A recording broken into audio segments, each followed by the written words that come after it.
Hey guys, welcome to Silverback Productions podcast number 2, and our guest speaker Meredith Duke. It's her first time to actually do this, so I think she might be a little bit nervous. Are you? Nope. Nope, you're good to go? Okay.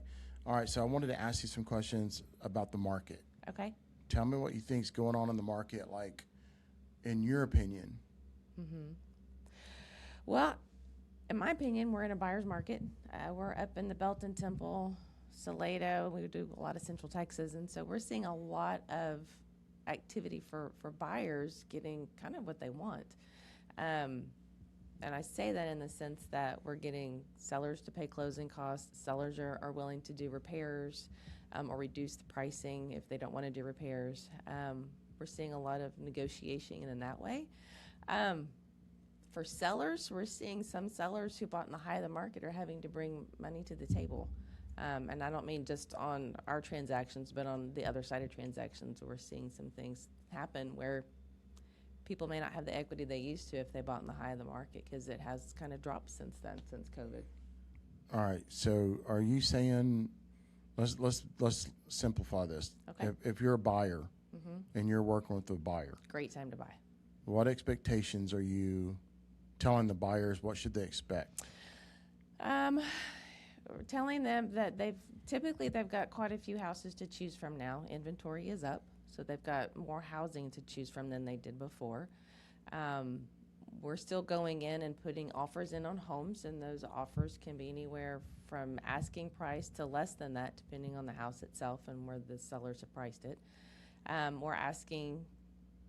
We're even telling buyers it's a great time to ask for the seller to pay for your closing costs, so you just don't have to bring as much to the table for closing.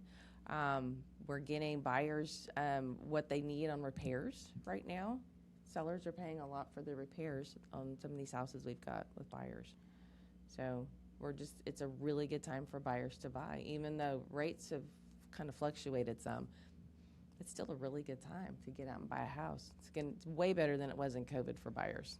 Okay, and what area are we working so the audience knows? We're all of Central Texas: Temple, Belton, Salado, Georgetown, around Austin. We go Georgetown, Liberty Hill. Yeah. Okay, and then what about the listing side of things? What are you seeing on the listing side of things? And try to keep your mouth close to that, because you're drifting. When you turn, do that, like stay close. Okay. Listings, we're telling sellers they need to really price their home right. If they price it too high, it's just going to sit there because, again, buyers have a lot to choose from. They'll go down the street and buy a house that's either brand new, or they'll buy a house that's better priced. And so we really need to be competitive on the pricing. Also telling sellers their house needs to be market ready. Declutter, get your house ready for the market, make it really from a home to a house so that people can see their stuff in the house. And expectations are anywhere from 30 days to 6 months on the market. It really depends. Some houses go super fast. Some are sitting longer. So there's really hard to tell sellers it's going to take super fast to sell, and it may not. It may take months and months to sell. So how do you convince the seller who might be hard set on a number? Do you see that as a challenge, or do most people just listen? Do you see that as an educational process, and how do you do it? Like, I know what I do, and we both have the same clients, and sometimes you've got a client that you've got the relationship with. Can you answer that a little bit, like your process? So we'll run comps, and we go and I'll show them like where the data is. For an example, let's say a house is $300,000 and they want to come in at $330,000. I'm like, there's nothing to support that number. We can't be that high. We're just going to sit there, and then you're going to end up chasing the market. We need to be ahead of the market if you guys need to meet your goals for where you're going. And so it's just a basic conversation of showing numbers and data and presenting it so that they understand this is where the market is. It's not what I'm saying, it's what the buyers are saying and what the buyers are wanting. And So tell me about the comps. Like, you mean comparable homes? Is that what you mean by comps? Yep. And then also, how do you find comps for a house that's luxury, or a cookie cutter? Neighborhoods are pretty simple, but sometimes it's difficult. And then do you ever explain to your client, like, sit down with them and show them, or do you just generate a report and send it to them and they just read it? What's your process? Either way, sometimes I'll go with my laptop and I'll show them the numbers, or sometimes I simply send them the report and then we kind of go over it online, and I'll call them and we'll talk it through, and I can show them the data and the numbers that way too. It depends on their schedule, depends on what they've got going, and it depends on if they're here or not. Some of our clients are out of state and they're selling properties here. I know I personally love, and I've been doing this more, is literally getting in front of the client, bringing my laptop, showing them, because there's so many processes and the numbers, and it seems almost magical if you don't actually get to see the process. I actually like with John and Stella, I sat down with them and showed them exactly how we do it. Right. And it made a huge difference for them. I feel like that's an opportunity for me, you, everybody to get better with that, because everybody always wants that high number. Are you seeing that people are being realistic about their number? Do you think they're digging in and saying, oh, I want this? I know what I think, but I want to know what you think. I think it depends on the seller. We have some that are very motivated to sell, and they're willing to bring the number down where it needs to be. And then we've got some that can't. Yeah. For whatever reasons they have. We can't go into those, but they can't. And so we're kind of just stuck in a situation. And that makes it tough, like honestly tough for us, because when we're hired to do a job, their numbers are whatever their numbers are, and either they're upside down, break even, bring money to the table, which is never fun. Right. But what's the cost of, like, okay, so they're making a monthly payment probably, most of them are making a mortgage. The cost of a year or 6 months of $2,000 a month probably. Wouldn't it make sense for them to just go ahead and adjust and get that house sold so they're not making mortgage and tax payments anymore? I would think so. It's the cost of ownership. Sometimes if they've moved, they've got twice that. Maybe they're already, maybe the house is vacant, so now they're paying mortgage and utilities on a vacant home, plus what they're already paying on where they're living now. And sometimes to meet their goal, they need to sell it and drop it and do the things. But that's just a conversation. So I'm a numbers guy, and I know we both are in a sense, but we have to be. But do these, I guess the thing is, like I've been telling you, like, I don't know if I want to take the listing. So we've had a couple this year that were with other agents. Yes. They didn't sell. Correct. And we're like, okay, well, we can't. What's the definition of insanity? Doing the same thing and expecting different results. You mean doing the same thing over and over, right? And expecting different results. Like, yeah, So with that being said, though, right? Like, it's like our clients sometimes want us to do the same thing they were doing. Yes. And it doesn't work. Correct. So generally, I'm pretty good with bringing the velvet hammer in, like I always joke about, and saying, hey, I don't want to do this, but I have to hit you upside the head to make you realize that we can't keep doing the same thing. Right. Let's price it differently, stage it, whatever we need to do. And usually it's price, condition, location. Right. And most of the time it's price, right? Right. So I always get a little bit nervous when they've been listed with a top agent, like some of the people that we personally know, they're really good at what they do. It's true. And then here we are with the same problem. And I'm like, well, what are we going to do? And then we reduce. But I know I said this before, but what do you think? Who determines the price of the sale, you think? Buyers determine the price of the sale. They do? The buyers So determine. not the listing agent, not the seller? No. Okay, so does that mean in a hot market or slow markets, is that true? Like if it's like the market we're in right now versus when it was COVID, was it still the buyer in control? It's always the buyer in control. Always. Okay. Because then COVID, there was such a short supply of houses, buyers were willing to pay 10, 20, 30,000 over the asking price. And we had 20, 25 offers on one listing. And that happened on every listing we had. And so, yeah, buyers still determine. And even now, we have more homes on the market than buyers. And the buyers still determine what they're willing to pay for a house. Because what they're looking for is value. Yeah. And if your house is overpriced and they're seeing one 2 blocks down, very similar, they're going to go with the one that's cheaper. So for listing agents that are new or experienced, brokers, whatever, in production, selling houses, what do you do with the client that won't listen, that digs in, or they think they've got a different number? How do you overcome, like, oh, we're too far apart, and you're giving them whatever number you think? Have you had a situation where they think one thing, you think the other? what do you do with that situation? Are we already listed as their listing agreement, like their agents, or are we like? No, I'm saying like when you're having a conversation, you're going to list it. What do you do? I think you still have to talk to them. You can say, okay, well, look, we'll try it your way, but here's where the comps are. And I think the other thing that sellers need to understand is, sure, let's say you list it high. Let's say you get an offer that comes in and you come down a little bit on the price and you kind of meet in the middle or whatever that looks like. It still has to appraise. So even if the seller thinks their house is going to be X amount, the buyers say yes or no, and then the appraiser has to come in and say yes or no. So that's the other question, the other situation. And they're looking at the same data we are generally, Yes. right? They pull the same comps we pull, and they look at the same data that we're pulling. And so if you price it too high, and even if a buyer says, yes, I'm willing to do that, if the comps don't support it, Okay. you may not meet appraisal value, and that may cause a problem once you're under contract. All right, so what happens then when you've got a good tenured buyer's agent and you're on the market? What are they going to do? They're going to see the same thing, right? Yeah, see the same thing.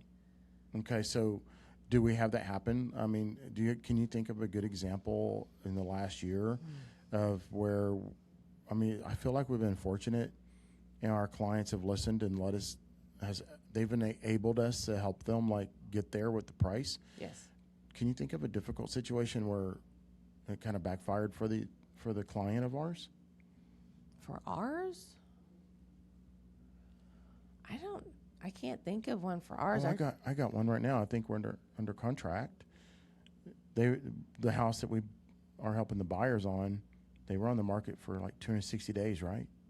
Oh, they were on the market for a long Will you kind of time. tell that story about how you don't have to give all the details, but you could give kind of the big picture, like what you did to secure that contract? So I've got buyers. They're looking for a particular home. We went and looked at one, ran comps after we looked at it, and then the comps did not support. They've got competition down the street that's 30,000 less than where these people were priced. And so I even called the listing agent. I said, hey, help me with your comps because I'm not seeing where your number is versus what your competition is showing just down the street. I mean, literally couple of blocks away. And so she was like, I'll need to go back in and look at my numbers. And I said, well, just know if we bring an offer, it's not going to be where you guys are. And she said, okay. So went back, discussed with our clients, wrote up an offer. It was, we ended up coming in quite a bit less, and they paid closing costs. I can't give those details out, but we're way under what the list price was, and then we also asked for quite a bit in closing costs. So too. because we haven't named the client or the address, we can just say 600,000, and you're probably 40,000 under where they were, right? Probably with Ish. closing comps and Ish. where the offer was written, right?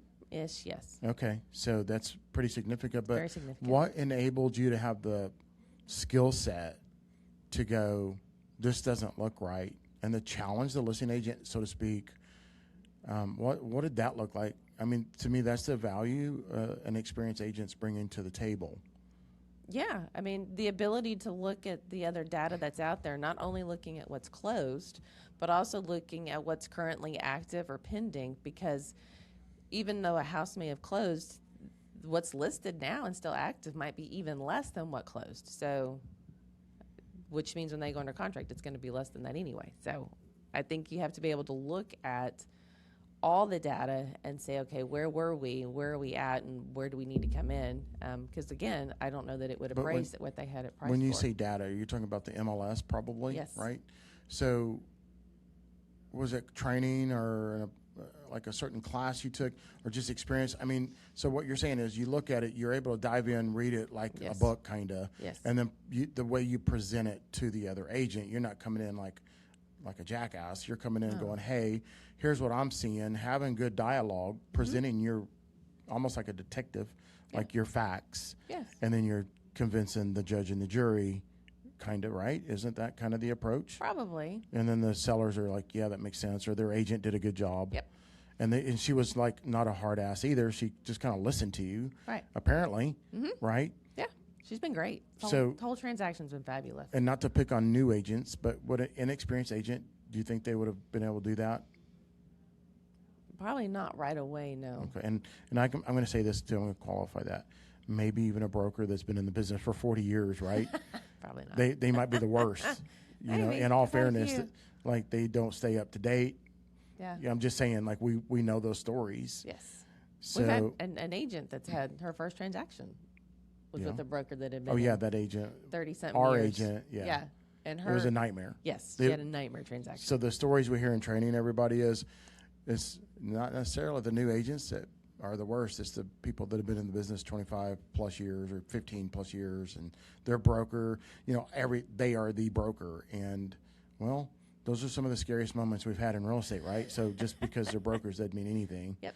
So it's how you approach the business, right? Yes. Being tactical, knowing your numbers, knowing your business. Do you think But- that? Also coming in with kindness. I think if you come in like you're going to ramrod over people, it doesn't go over very well. It sets the tone for a pretty crappy transaction. So do you think, because we're in production with buyers and sellers, you and I Mhm. both, and our agents, and we're on the streets, right? Yeah. It's kind of like street smarts, Yeah. plus book smarts, Mhm. plus God's given talents, maybe, Maybe. like all of that, right? Yeah. Combined into maybe what makes you an expert, and it's the educational process. Like, Mm-hmm. do you think that we spend a lot of time trying to get better?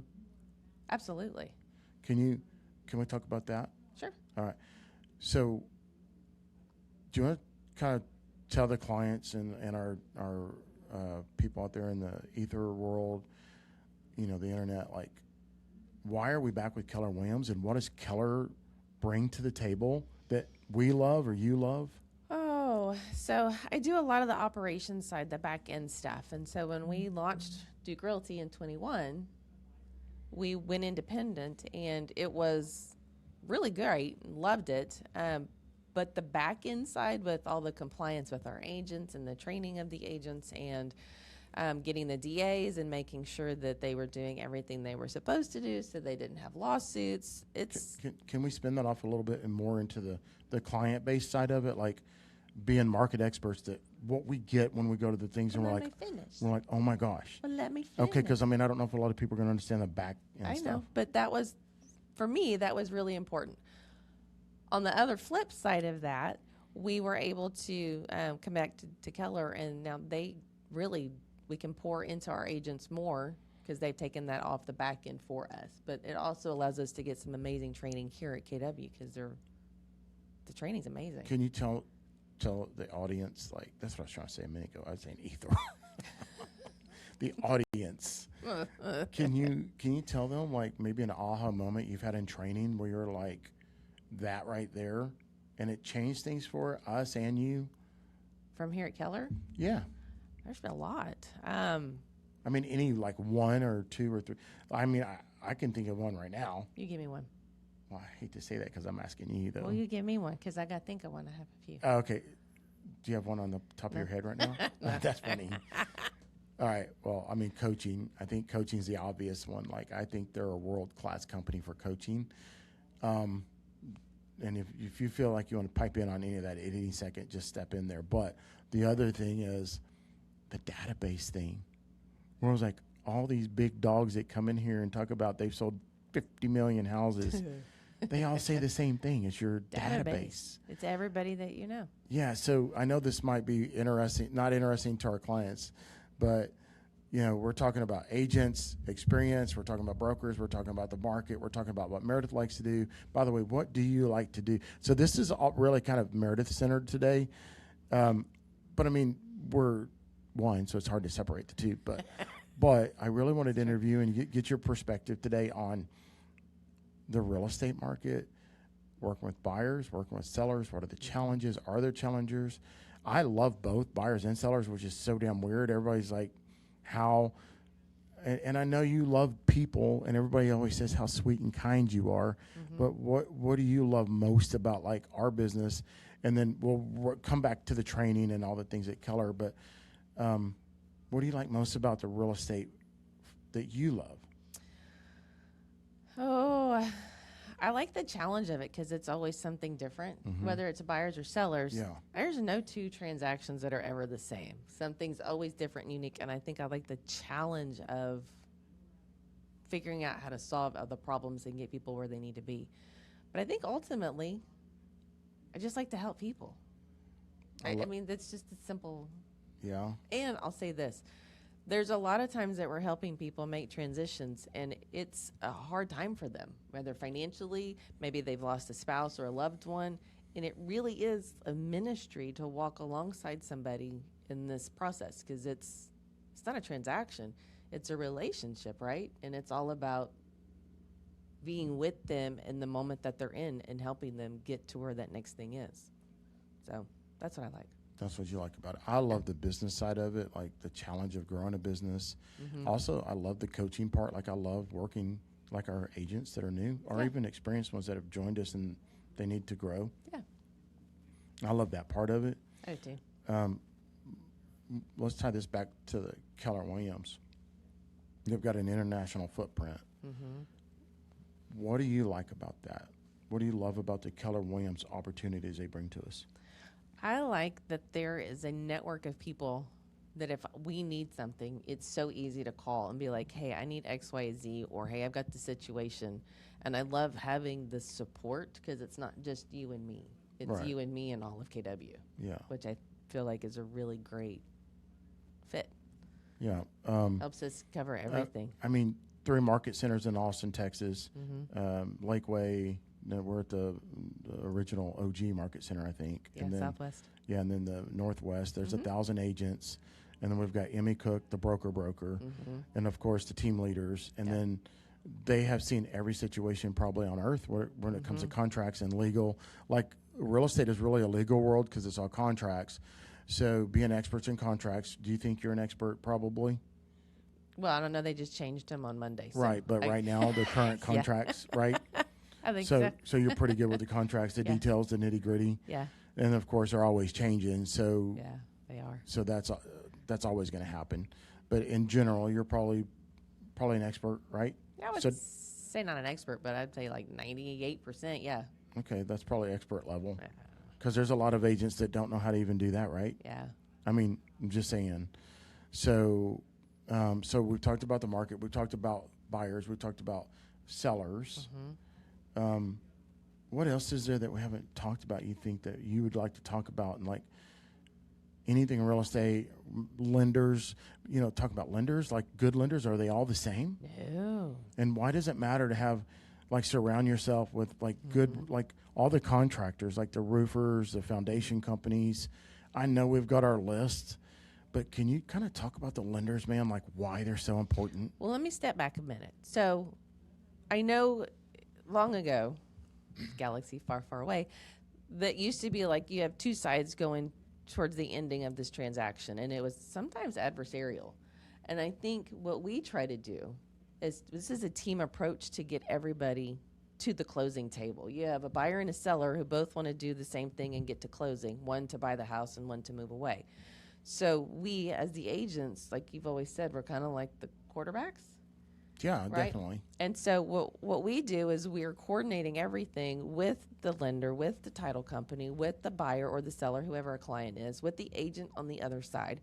Then you've got, if there's work that needs to be done on the house and part of the inspection, maybe it's the roof, maybe it's HVAC, maybe it's a plumber, maybe it's electricians, handyman work, whatever that is. It's a team effort. And so I think if we have really good people on our side and we're working together, it's going to make that whole transaction way easier to get to the closing table, and even after closing. Because So do you think local lenders matter with in-house underwriters? I think everything local matters. I think it's important because you've got lenders in the community that live there, that work there, that know the area. If you're using some national company that doesn't have a footprint in your area and a lender in your area, they don't know what we do as the locals and what an area is. You know what I mean? Like, I did a transaction once. I had the buyer side, and their lender was out of Nevada. It was probably the worst transaction I've ever been through. I think we delayed closing like 7 times. They kept extorting money from my clients, the buyers. Extorting money. They were extorting money. It was ridiculous. That house had appraised for way more, and they kept coming back going, oh, we're going to have to add this on and this on and this on. And eventually they increased the cost that the seller or the buyers were going to have to pay and it was just ridiculous. Okay, so Anyway, so I think lenders do matter. but so the relationships, and then of course our Yes. clients always get to choose, Yes. and we never make any money back, no.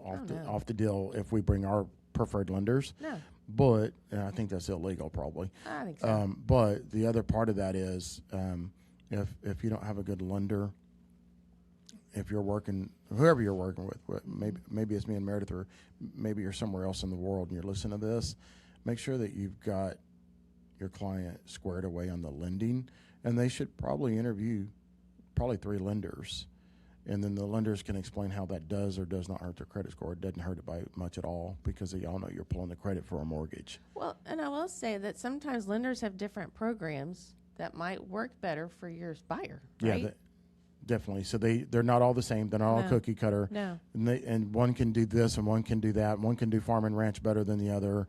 The interest rates are Yeah. always important, Yes. but the details on their programs And are even huge. and even fees that the lenders charge. The Some of fees, them are the hidden different. fees. Yeah. So you might. I always recommend, if you're going to talk to 2 lenders, have them give you, I don't want to say it's a net sheet, but it's like a breakdown of what their fees are and But- what that looks like. But wouldn't you also say, maybe, is a lender available? Do they communicate well? Mm-hmm. Are they going to answer? Mm-hmm. Like, everything is always so urgent. Yes. So we've had some transactions with the big banks, and I won't name them, but they're not available on the weekends. They're not available for questions that goes from one department to another, and you never know who you're going to get. If you've got a local lender that you know and you've vetted and you've worked with them before, I mean, they're easy to call on a weekend going, hey, we need to put an offer in. Can you get a pre-qual letter or a pre-approval letter? Or, hey, I've got a question. We're getting ready to do this, but can they do this on this house? And so that's our busiest time, is on the weekends. And you've got lenders that aren't available. Dude, that Hey, makes it what- really hard. So the lender part's pretty easy. Like, if Yeah. they don't have one. Mhm. I mean, credit unions are good too, right? Yeah, credit unions are great. Excuse me. Sometimes they're more competitive than a normal bank. Yeah, and they're usually local. So again, Yeah. they've got some pretty good programs. So too the locally. lending part's huge, and then Uh-huh. also good title companies matter. Oh, yeah. Like the relationships, like the actual escrow officer. It's not. They all kind of do the same thing, but do they communicate? Are they nice? Do they explain things? Are they going to pick up for the client? Are they going to do the above and beyond the client service part? Right. All those things, right? Like, we've Yeah. had nightmare experiences with title Oh. companies. There's always going to be like good attorneys, good doctors, good real estate agents and brokers, and there's always going to be the bad ones. I think we've been doing this long enough. We know who the good ones are, Yes. right? We think Absolutely. we do, and we've surrounded ourselves with that. Mm-hmm. But again, if y'all are in a different part of the world, and either you're a new agent, you're a buyer, you're a seller, make sure that when you do hire your agent or your broker, that they're bringing all of that to the table, because it's already stressful enough when you move and when you're buying and selling. Like, the stress levels are like horrible. And then if you've got a sloppy team starting from the agent all the way up the food chain, Yeah. it's going to be even worse. So just make sure that you've got like a tight team and they're operating at a high level. That's what I think. I agree. And like for us, we'll even do like 3-way or 4-way texts with our clients and the lender, if we have the buyers, so that everybody's on the same page. And if there's questions, we're in on it. We can answer and kind of keep everybody in the loop as well. And I think that's just as important. I mean, you're talking about constant communication just to get to the closing table, and I think it's good for everybody to have like an idea of what's going on. So Can you talk a little bit about, like, I don't know, everybody thinks that we're plugged in to answer our phones 24/7. What about like balance and setting expectations and like when to unplug? So like the best version of Johnny is when Johnny's rested and he's not burned down both ends, like burning that candle at both ends. I'm not the best at that. Yeah, I know.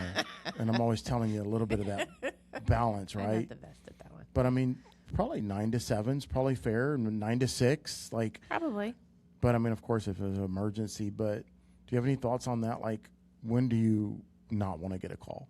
Sundays. Okay. Sundays is the Lord's day. That's Yeah. the day I don't want to do any work at all, Yeah. because that's Or text, even like. if I can avoid doing any kind of work on a Sunday, I will Yeah. avoid it. And we try Okay. to tell our people that too. Yeah. Like, hey, look, Sunday's the Lord's day. It's like our one day that we can truly like rest. Yeah. And so I think that's That's the big one. And we're not perfect at that, but No, we're not. And there are times we've had to do a couple of things, but the other part of that is like we're running a business, right? And we're not just salespeople. Like this Right. is a bona fide business. And when can you get your doctor or your attorney on a Saturday or Sunday? Probably pretty rare, unless Yeah. you've got a special relationship with them, yeah. or a bank even for that matter. They have banking hours, right? That's kind of what I would say our hours probably line up with the banks pretty good. Probably. Right? I mean, like most of the business in real estate's done probably Thursday through Tuesday, the big stuff, the heavy lifting, the contracts, looking at houses, all that stuff. Yeah. But we also have a team, right? Like our team, like the transaction coordinator, our marketing department, all those things. So it's not just me and Meredith. Can you maybe touch on that just a little bit? Like, hey, why do we have like our teammates? I mean, like I personally feel like I know why I want to be available. When my clients call and text and they want to go look at properties or talk about problems or whatever, or, oh my gosh, we just went under contract. If you and me are doing all the paperwork and all the back office stuff, like you were saying earlier, Yeah. and all the stuff that drag you away, how are we going to take care of our clients? Like, Right. There's only 24 hours in a day. yeah, So if you're doing all the back end stuff, it makes it hard to do the front end stuff where we get to take care of the client. yeah. And So, I think that's the most important thing. So Shelby does a lot of our marketing, all the social media, the newsletters that go out, the postcards, all that stuff Shelby helps me with. The events that we do, Shelby does 90% of the planning on that for us. And she's phenomenal, and I love her. And then we've got Stephanie Ditto does the transaction coordinating for us. And so once we go under contract, our clients start seeing her on all the emails. and what does that free us to do though? Like, That frees us to take care of the situations that pop up and the fires that need to be handled. so the real estate part The of real estate part like of the it. negotiations, and inspections, Yes, all those things. correct. So do you think we've only got a few more minutes here because they're going to need the room here in a minute, but do you think it's smart for a seller to get a pre-inspection and get the big things addressed Yeah, prior to? yeah. Okay. Because then there's no surprises. If you're going in to sell your house and you've done the legwork ahead of time, you know what to expect. And if there's something that pops up on that pre-inspection, go fix it. So we can focus if we've got other players handling the other stuff. We're client centered, right? Right. And then we're also focused on the contract, whether it's the buying side or the selling side, negotiating all the hurdles of that, right? Right. So I always like to tell our clients that once we're in the option period, once we've gone under contract, technically we're still in negotiation phase, right? Like Yes. probably Yes. going to negotiate either a sales price reduction Closing costs or repairs. or whatever comes, right? So just because it's under contract, that first 7 to 10 days is still negotiation phase. It's not a done deal. No. And then the micromanaging, so to speak, of all the other processes, appraisers, title company stuff, Making sure they get all their financial information into the lender, the lending process. the lending side. Yeah. Okay, and then also, so you know it's really going to close usually by the 21st day, usually, right? Usually, Like yeah. Maybe 24 days in. Yeah. So nobody knows until the fat lady sings, and that's the lender, unless it's a cash deal. But me and Meredith would love to sit down with anybody who's a buyer or seller and go through the process of why we love real estate, why we love our clients, why we love to do the things that we're doing, and that's because we love you guys. Like our team motto literally is love your neighbor, and we want our clients, new clients, old clients, past clients, to feel that. Like we want you to feel that love. And if we're focused on all the stuff that distracts us, all the things that are like the paperwork basically, well, then we can't handle the details. I mean, do we know what's going on? 100% we know what's going on. But we want to make sure that it's as seamless and stress-free as possible. There will be stress, period. But we're going to manage all that, and that's why Meredith was talking about the quarterback role. Like, we're quarterbacking this thing, and we want to win the Super Bowl, so we've got a good team around us. Is there anything you'd like to add to it, Meredith, like on closing comments, like the market conditions out there? Where are we headed, do you think, as a market? Do you think it's going to get better, worse, stay flat? Is it a bad market? Because No. I'm hearing all these things. Like one of the agents I talked to yesterday in Cincinnati, they're still in the seller's market up there. Oh, wow. Yeah, it's kind of crazy. It's crazy. She's like, if it's a good house, it's in good condition, probably multiple offers. Wow. Yeah. Yeah, I think it's still a good market. It's just a different market. I don't think there's ever a bad market to sell. It just, you sell or you buy when you need to. And it's the market that you're in. You just have to know how to adjust to that and what to expect. And I think if you've got a good agent representing you on either side of that, they'll set those expectations on what to look forward to. And so if you've got somebody that's setting them too high, you're setting up yourself for failure. So I think you need to get connected in with an agent if you're at that point to buy or sell, that they can kind of lead you through it and say, this is the kind of market that we're in. Buyers or sellers market? Is it a balanced market? What does that look like for either side? And so I think if you set those expectations early, there are no surprises. Can we talk about that real quick? So let's say I'm your client. I'm going to list this house. Okay. What should I expect to see if I get an offer? I would say you would expect to see an offer that probably comes in a little lower than what we've priced it at. Probably expect to see closing costs. Expect to see Closing costs. What do you mean closing costs, and then how much closing costs on a rough number? depends. We've seen everything: 20,000, 10,000, 15,000, 8,000. Okay, but on closing costs, then that's money that, and it depends on the price point of the house and what the lender recommends. so the seller's contributing To the, almost on every deal right now. If we're Yes. listing, the seller's paying the buyer's closing costs. correct. So on 600,000, it's probably 18,000 in closing costs, probably Maybe. roughly. Maybe, yeah. 400,000 is about 10,000. It's just crazy, but the lender's closing costs are what we're talking about. Yeah. And then what else are we seeing? Negotiations for repairs. So not only are we seeing buyers come in at a little bit lower, plus they're asking for all their closing costs to be paid for by the seller, we're also seeing that they're asking for repairs to be made, and either those repairs are done or negotiated for a lower price or more concessions, which closing costs. So, yeah, there's a little bit of everything. So a lot of times we're seeing price reductions. Let me Yeah. talk about that real quick. Can I talk about what I'm Yeah, seeing? go. And then I want to hear what you're seeing. Do we still have time? Yeah, we got time. Okay. So I'm seeing drastic price reductions, like not 5,000, not 10,000. One of the builders up in Salado just produced. We were looking with a client. Mm-hmm. It was priced at $749. Now they're at $699. Like a week later, they didn't play around with a $20,000 cut. They went $50,000 cut. Yeah. The listings I've been showing, $30,000, $40,000 price cuts if they don't get offers. Yeah. And like I was trying to convince one of my clients the other day, and they actually did do a reduction. Mm-hmm. I said, hey, we've done small reductions. We need to go big. I said, everybody's going big, and we need to go big. We can't play around if we want to sell your house.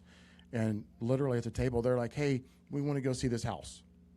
And they pulled it up on Zillow, and literally it just showed a $30,000 price reduction. I'm like, look, guys, I'm telling you, y'all need to go big.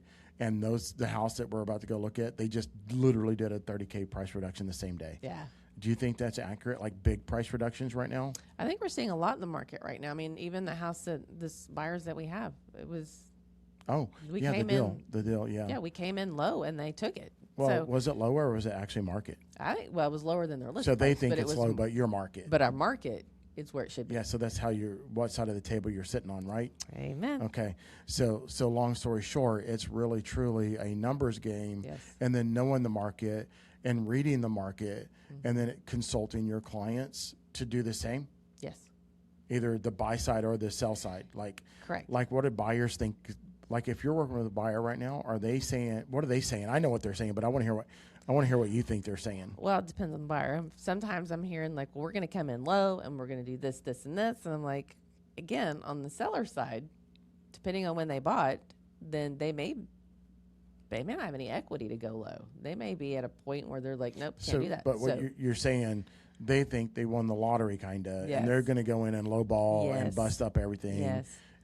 And that's not always the case, depending on Correct. the seller situation. Correct. Okay. So there was one that we looked at a buyer. We went to go look at a property. It was high price for this area in Temple. And I'm looking at the comps, and I'm like, again, I don't see where you're getting your number. And I called the listing agent. He said, it's a unique property. I'm like, yeah, but appraisers don't appraise unique. Like, Yeah, that's good. They just don't. So we ended up looking at it, and the home was very old. I mean, it was like mid-century modern. I mean, not even modern, mid-century.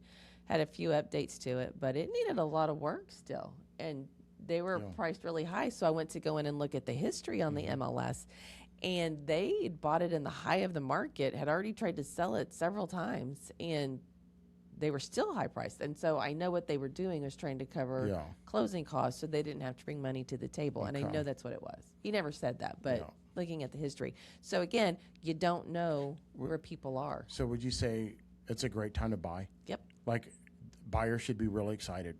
Yes. It's a great time And to buy. interest rates really are not that bad historically. No. Like they went up from stupid 3s and 4s and even 5s, which is great. Don't get Yeah. me wrong. But a healthy economy generally has a healthy interest rate. Yeah. Anything 6.5 and under, you're doing good. And don't take my word for that. Go Google that and look at the historical mortgage rates index. Yeah. I don't. Back in the day, they were 18, 15, 11%. So all these people crying about interest rates, they're probably not going to get better. I don't They're think probably so. going to stay flat, probably. I don't think we're going to get 3s, 4s, or 5s Yeah. for a long. I don't think we'll ever see 3s again. Gotcha. Hey, I think we're about to run out of time. Okay. This is good. How would they reach us if they want to get to us? You can email us at sold@dukehomesales.net. You can call Johnny at 512-228-2886. That's probably the fastest way. Like text yeah. me or call me. Yeah. 512-228-2886. Yep, that's it. All right, guys. Hey, thanks. Y'all stay tuned in, and we're going to be bringing y'all more podcasts with market updates, what's going on in the market. We want to be your experts that are actually on tap for you guys. Ooh, that's a good one. On tap real estate. Ooh, I like that. Ooh, I like it too. All right. Peace out, guys. Love y'all. Bye.